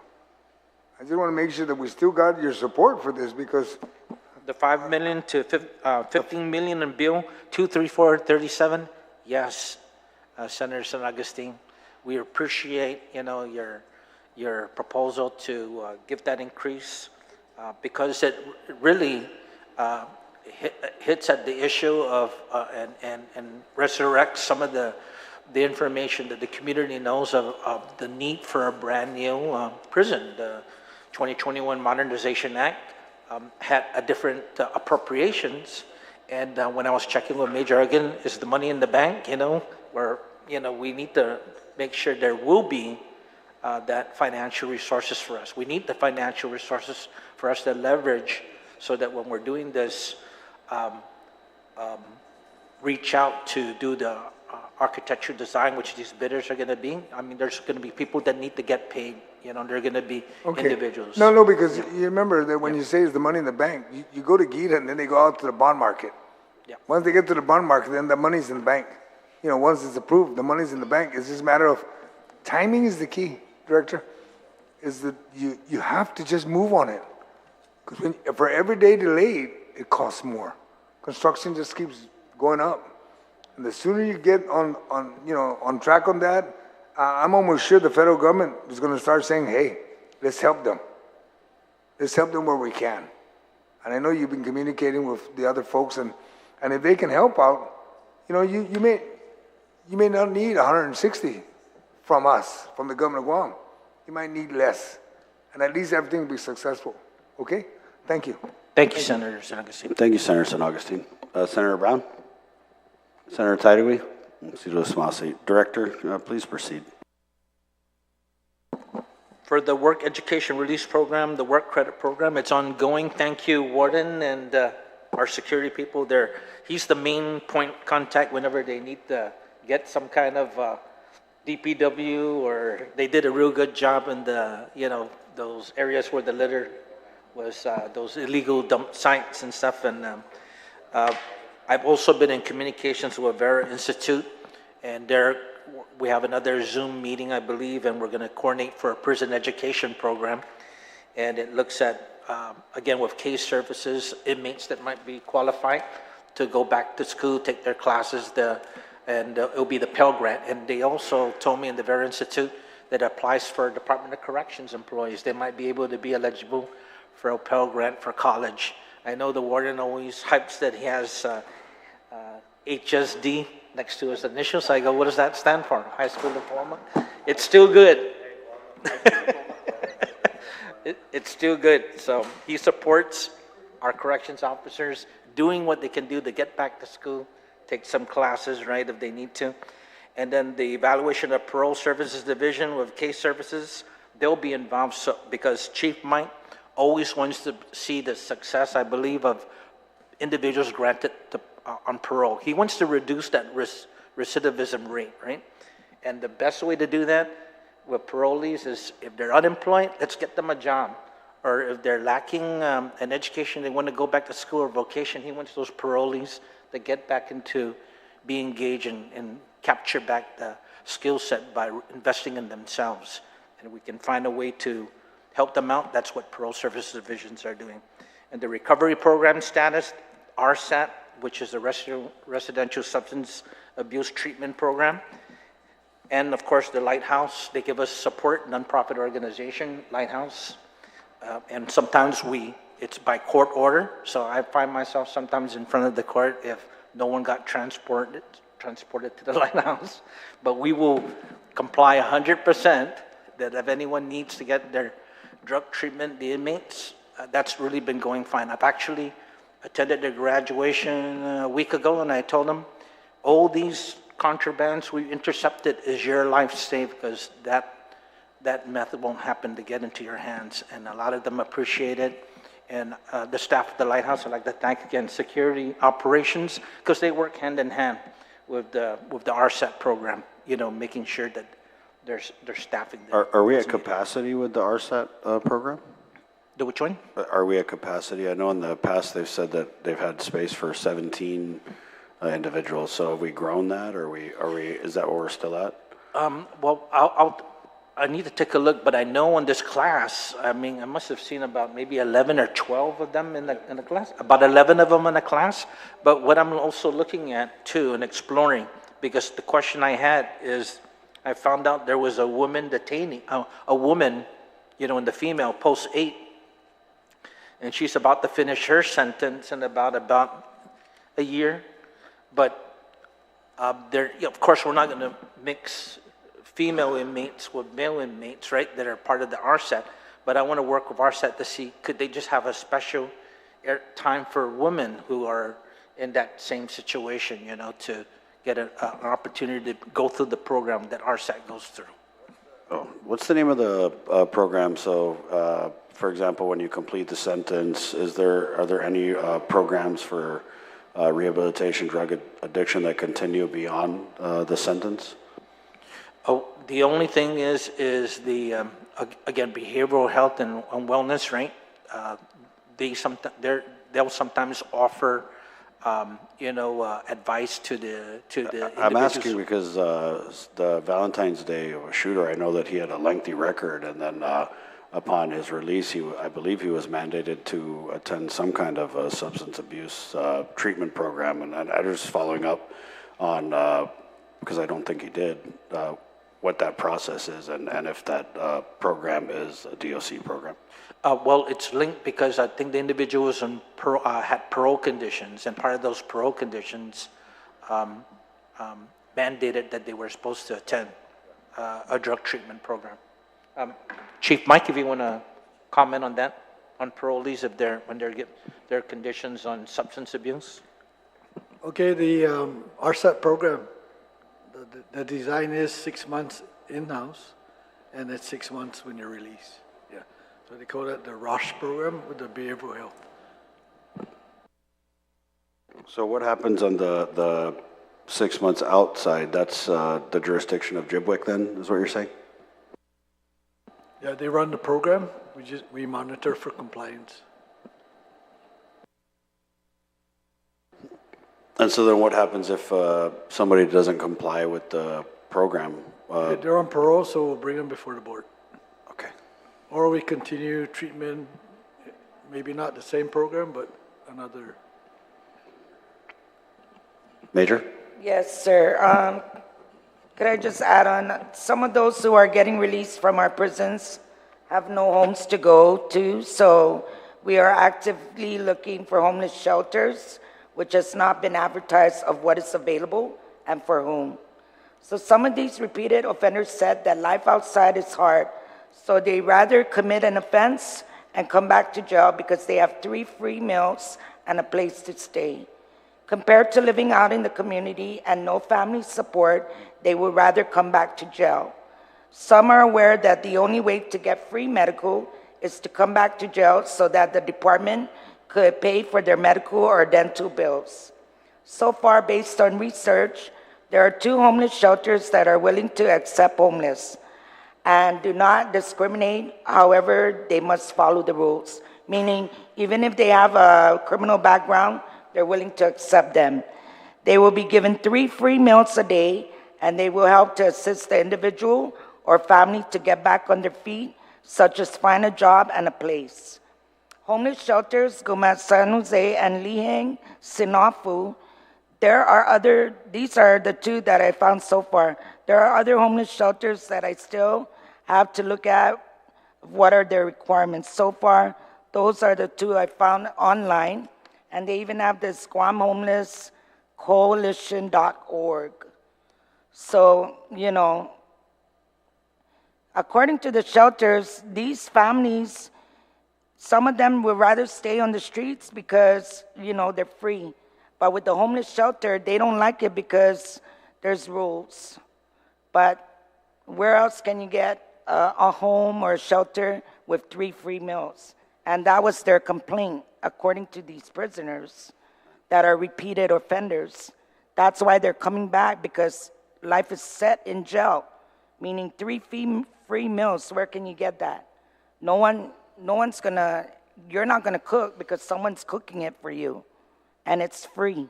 Sad statement. That's a sad statement about our island when we have people Yes. who have the chance to live out here free, but they'd rather stay in jail because the way it is out here.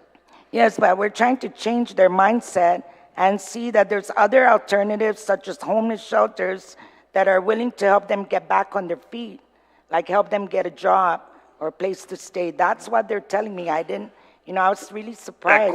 Because if you look out here in Agana, yeah, there's plenty homeless shelter, but then none of Yeah. these homeless in Agana, they don't want to go to They the don't shelter. wanna go, When I yes, talk sir. to them, they say they'd rather be out here on the streets, getting food, Sleeping on the getting side. money, right, and not having to follow the rules that come Yes. with the homeless shelter. Yes, sir, we tried, we're trying, because a lot of the families don't want these guys that have been in jail, because they don't want problems anymore. And that's the honest truth.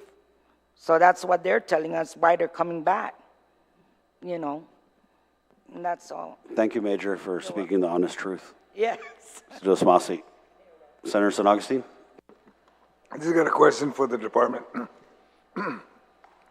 What is the rehabilitation program you have there? What do you have at DOC? What rehabilitation so that the inmates are transitioning to go back to the community? What programs do you have? Do you have a carpentry shop? Do you have a carving station? Do you have a farm there? I mean, Yes. need to know that. And the reason why I ask that is because Warden, can you respond to that? You know. yeah, he will. I wasn't. Sangani? Pasensya ang Major. Siyempre ko at oportunidad po kwento si Warden. And the reason why I bring this up is because in Palau they have like a gift shop there, and all the prisoners they sell their stuff. And that's something to that. I mean, I don't know if DOC has that, and I know that there's a lot of inmates that are going to go out are carvers. A lot of them can do work. Maybe some of them could be actually your air-conditioned guy. And you got mechanics. Some of them, they just took the wrong path, but they can get back. And I'm just concerned that, does DOC have an in-house carpentry shop? And maybe we don't need to order no more license plate from off island. Maybe DOC should create that. And that's what I'm after. I just wanted to know if you guys have anything. Okay, Senator. So we do have the vocational rehabilitation services called VRS, right? Under that umbrella, you have the electrical, you have the carpentry, you have the welding shop, you have the farm. So under the direction of a correctional officer, but again, not a certified correctional officer, to teach these folks the actual, mechanics of all this. But we do, like I said, we have one employee who's HVAC, right? So he's also teaching. We have inmates that already possess these skills that are teaching other inmates. Then we have the Trades Academy. They're given the basic core curriculum on safety and handling of equipment. We have GED programs. We have religious services that are available also to our inmate population. We have Guam Behavioral Wellness Center. They're also providing treatment services for the detainees and the inmates to prepare them mentally and give them the life skills is what our goal is. Again, we do have the prison industry program, but that hasn't taken off not yet. It's not happening at this point in time. So that there would actually legalize a lot of our intent to provide these guys life skills. That's not happening at this point. So we just rely on our resources to teach the prisoners how to do certain things. And Do you guys have a farm? yes, we do, sir. Does the farm reduce your costs? Well, it's not. On the budget, so that you raise your own pigs, your own We cows, do have your own chickens? piggery. He's talking about the pigs. We do have a piggery, and then again, the Green Valley Farm it was once established, but again, right, we were able to provide the vendors produce, from the farm, but yeah, but that again has What's missing? Because I used to work, well, not directly, I was not, I would visit DOC when I was up at the University of Guam working with your inmates there with Natural Resource Conservation Service and CNAS on your farm. So that's not new. And we had federal support also to help educate and assist, even providing the technical expertise to assist the inmates in planting. Because again, these were life skills that, you know, you can leave the graduate out of the prison and go back into the community and be productive for yourself and your family. So what is not happening there? Why is it not taking off? I think we all agree that those are, you know, there's some value, tremendous value in that. So we're not putting someone or producing someone that's of less quality than when they walked into DOC. We want them to walk out and, you know, and I know there's some you may never be able to assist, but there are many out there. And I remember the thing that caught me with your inmates there, a lot of them were young. They had everything ahead of them, you know, and you'd look and you go, what a waste. So what are we doing to take that talent and that energy and focus it on what to me is just as critical as housing them in there is for those that are able to get out of and serve their time and get out and re-immerse themselves back into society to have that skill set and capability, because we have a lot of businesses out there that, you know, they're crying to get employees to work for them, especially those that have, you know, experience. So why isn't it taking off? What's missing? No, go ahead, sir. Okay, you know, in the prison rule and regulation book, which is really critical that I'm so used to when I was working in corrections in the mainland, you know, in the military, that the moment you enter into the prison facility, not only you're given what the rules and regulations are, but you're given what programs you could strive for or be eligible for. So if you look at that rule and regulation book there, not only does it have penalties or what you could be charged for, but it has what you could apply for, like work credit and stuff, you know, these kind of some programs that you could be eligible for. Information is very critical, and sometimes they may not think, oh, it's not significant because the person's just coming in here for a DUI and going to be released the next. No, but at least when they're shown that, they're saying, hey, wow, look at this. They offer, you know, a work release program or work credit program, employment work program. Individuals, the target population that we want to look at are the ones sentenced, just like I had just finished saying, that in our current population at Department of Corrections in the facility, we have 396 inmates. Those are your convicted ones now. Some of them will be lifers, right? Some of them that won't be qualified, you know, for some of these programs because of the crimes that, but it's classification services division working with the security operations to start going through these people. Hey, you've been here for already 10 years or 5 years. How come you're not applying for parole? How come you're not applying for this program? You know, are someone intimidating you inside there? Is it the informal, you know, authority that of these individuals say, no, don't even try to apply for that, because we hear sometimes there might be intimidation factors in there, right? Another culture in there, right?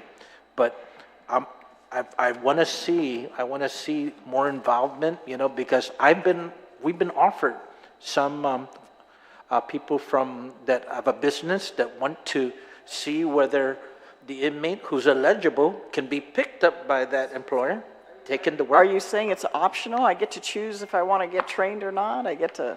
You get to incarcerate me, but then I get to kick back, smoke pot, you know, get on crystal meth and whatever, and maybe I'll decide if I want to participate in a rehabilitative program. You can't mandate it. Those individuals that are sentenced, they've been sentenced to serve time. Mm-hmm. Some of them come with that aptitude. It might be sociopathic that just says, I'm just going to sit in here and do whatever they think they can hide from us or get into trouble or something like that and not participate or something like that. I'm better at running a gang from in here. So it's optional? I mean, I don't know. Growing up, our parents didn't give us those options. We had chores and things to do, you know? I mean... Yeah. There are things we can have them come out and get this place, you know, hygiene, clean, but getting them to say, you're going to get into this you know, work credit program. Oh, I don't even qualify for that. I have a criminal sexual conduct, and I just... So what do you have them do? I mean, what do they do? Well, at the most it can do is if from inside, right? They can't go out. Yeah. If it's- I mean, what could you have them do one in of the One of facility? the things they could do is if they participate in getting their GED, getting training inside the facility, and then work on a trade inside and fix an aircon. I discussed this with the Criminal Justice Reform Committee. Get them 1 day off their sentence like you do to the ones outside. That could be an incentive for them, Senator, for that. So do you have any of these programs active now? What's active now? What's active now is our work credit program. What's active now is, and I believe the RSET program, also substance addiction program, and substance abuse program.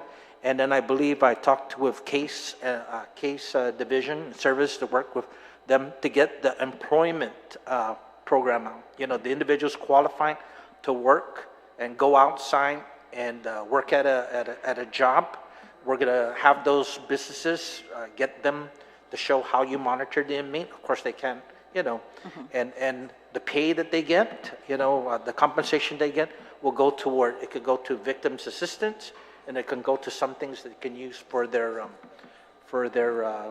self-sustaining, you know, for hygiene products or that they need, you know, inside the prison. One last question, Mr. Chairman. And do you have your work crews that used to go out and help clean the side of the road or something? Do you still have that or no? Yes, that's the work credit program that. Okay, and that's still active now? Yeah, that's still active. But is your farm active?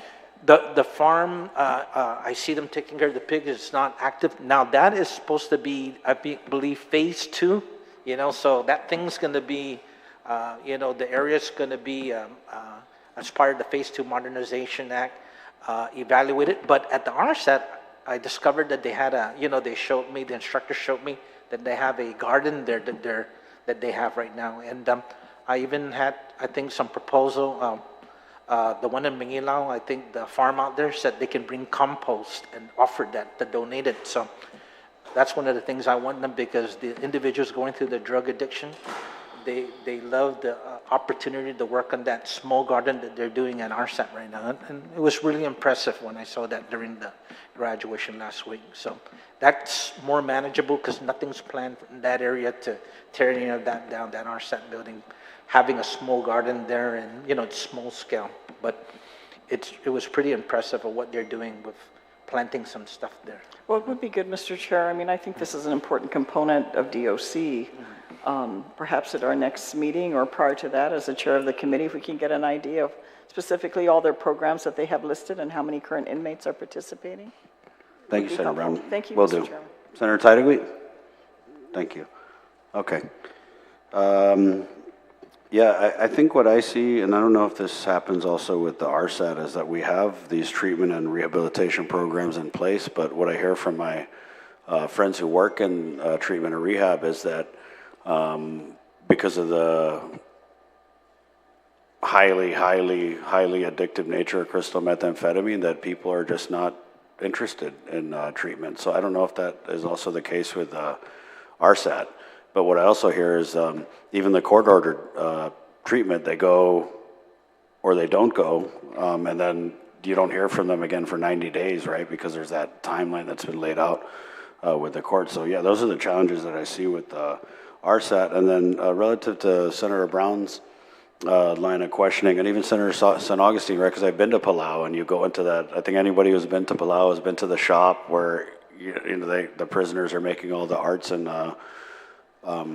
crafts. And I've been to DOC, and I've seen the things that you guys have on display there too. But I think for the Department of Corrections, the challenge is that we're in an old facility.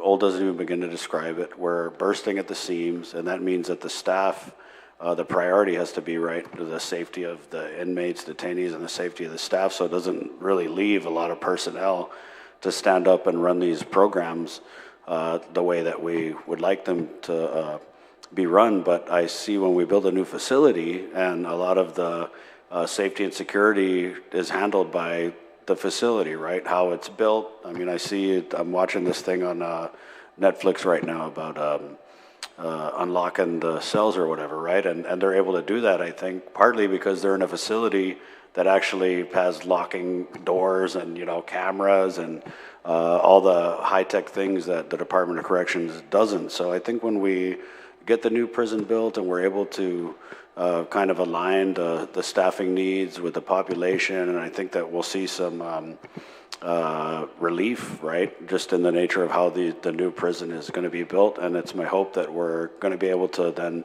you know, pay more attention to these rehabilitation programs, right, because the inmates should have opportunities available.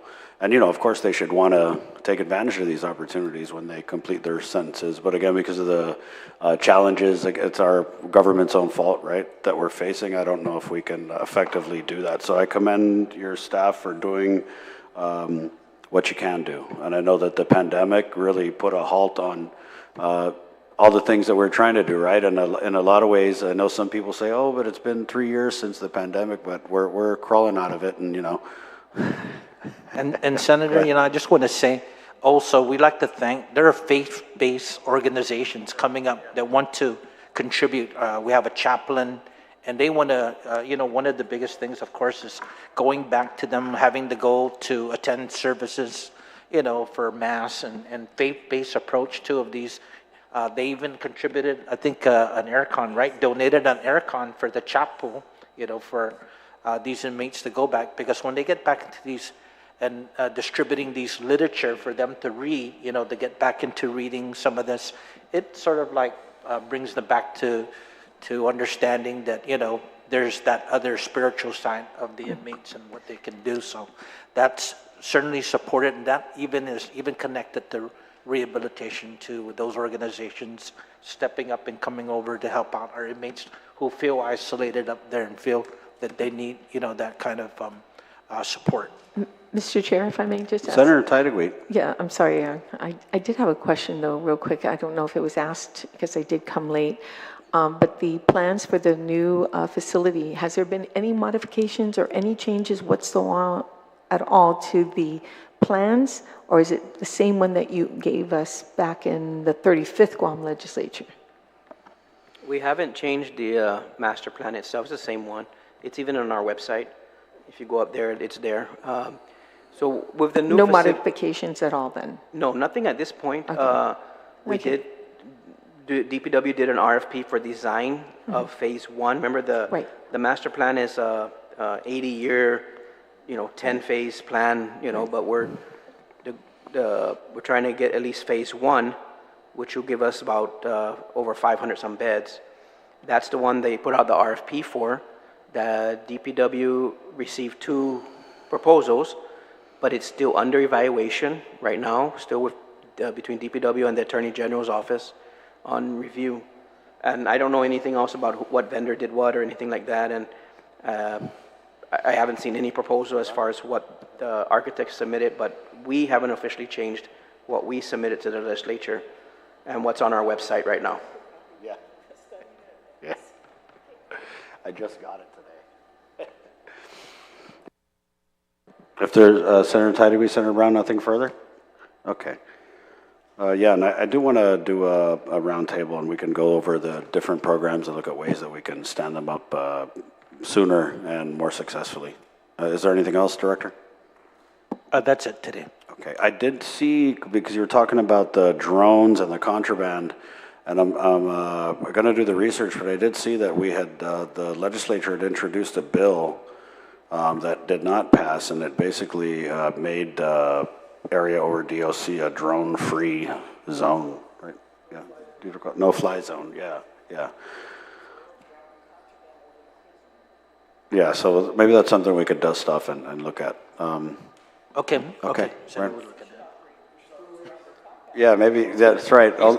You guys get the drones. Major, is that? So, Senator, we did send 9 of our officers to the drone training. It's a lot of other officers paid by federal money from BSP. So 9 of our officers have a certified FAA license. We passed the test and everything. There's several of us, we applied for this homeland training.